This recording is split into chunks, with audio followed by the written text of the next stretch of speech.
Thanks very much. And first thing to say is in respect of this vast new sector of the movement, just think what could happen in a decade or so's time if nearly all of our young people left school knowing and understanding what cooperatives and mutuals were and were as passionate about them as the advocates here today.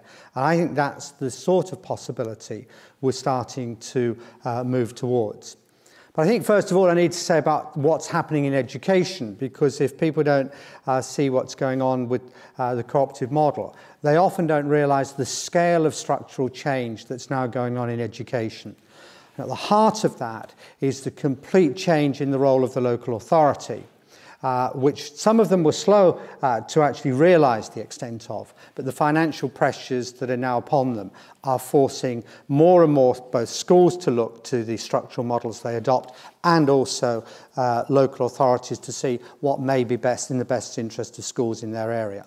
But it's also been affected by the rapid growth of what we openly describe as the predatory chains that are gobbling up schools at a terrific rate. And I think that most of us that work with the sector see that and the marketisation, bringing in new providers through free schools, university technology colleges, studio schools, as well as academies, as the precursor to the full-scale privatisation of the education system. You may say I'm cynical, but I think that's a reality. But I think the difference is now that we have developed a very clear cooperative alternative. And I have to again thank Peter Hunt and Mutuo, because they, together with the cooperative group, spotted the opportunity with us some years ago, led to the development of cooperative models. First of all, for trust schools following the 2006 Act. Then the cooperative group got engaged with sponsor academies. Now we've got engaged with converter academy models. So there is a whole range of cooperative models to make sure that there is a cooperative alternative available for that agenda.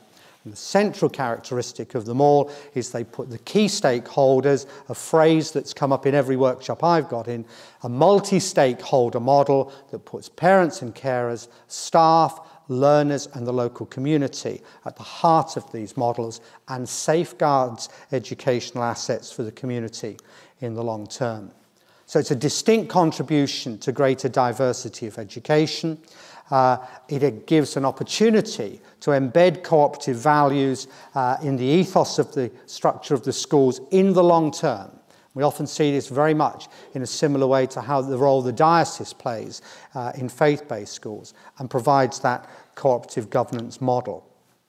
We're already working with a group of cooperative schools to say, how do we measure that in the long term? How do we actually make sure that the reputation of cooperative schools is safeguarded and not, for example, diluted by loose talk by the government about new parent cooperatives? Although, interestingly, of all of the free schools announced, there's just one that we believe can in any way be described as a cooperative school, and it'll be no shock to you to say it's one we've worked with for some time.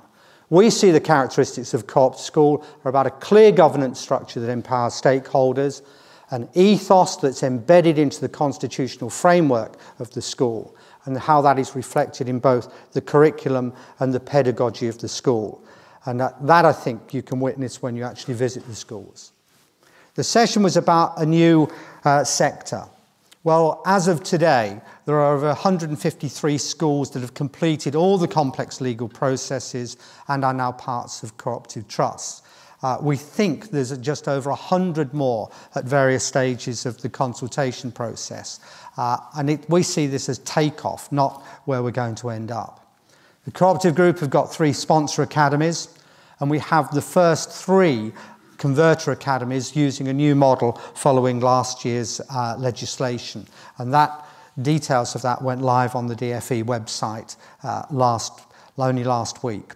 I'm actually meeting the governors of our first cooperative academy in London this evening. Sorry, I missed the dinner with you instead of that, but I think that it's a really great opportunity to meet our first academy.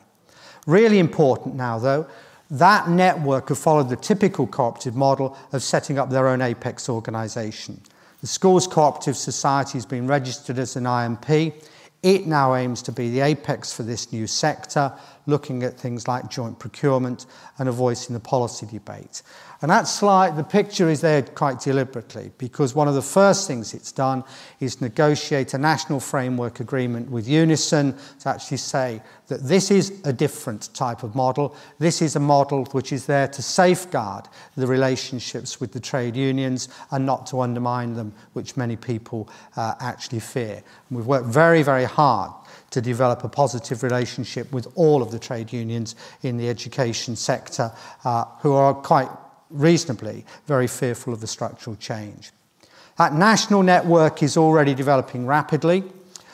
We are now calling Cornwall Co-op Share, or at least West Co-op Share, as we believe that we will end up by Easter with between 70 and 100 schools in Cornwall alone that have become parts of cooperative trusts. And one of the great things now is more and more local authorities are wanting to explore with us how you can move particularly clusters of schools and prevent and preserve the best of local collaboration. Because I think that we come from a very strong start point that collaboration and cooperation is the way to drive school improvement and not crudely reverting back to competition. My final piece is to say that one of the great drivers for this is the proof coming through that it works. This is an extract from an Ofsted report of one of those schools, and a school we've worked with for some time, that talk very clearly about how its links with the cooperative movement, how its links with cooperative values was making an enormous difference. The big challenge now is to support these schools not just through the legal processes of conversion. In some of the ways, that's the easy part. It's now embedding that cooperative ethos and making it work.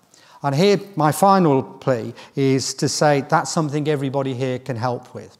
We've already got a whole number of cooperative and mutual organisations as partners in these trusts. No financial commitment, but a commitment to time to actually help that membership work.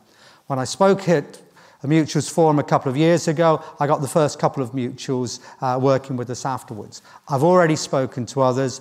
You've seen the map. This is a real opportunity for mutuals to help build a mutual sector that really is to all of our mutual advantage, to help produce young people in the future that understand the sector, that have lived to those values, have worked in a school that's based on that model, and leave wanting either to work for or to help set up new mutuals.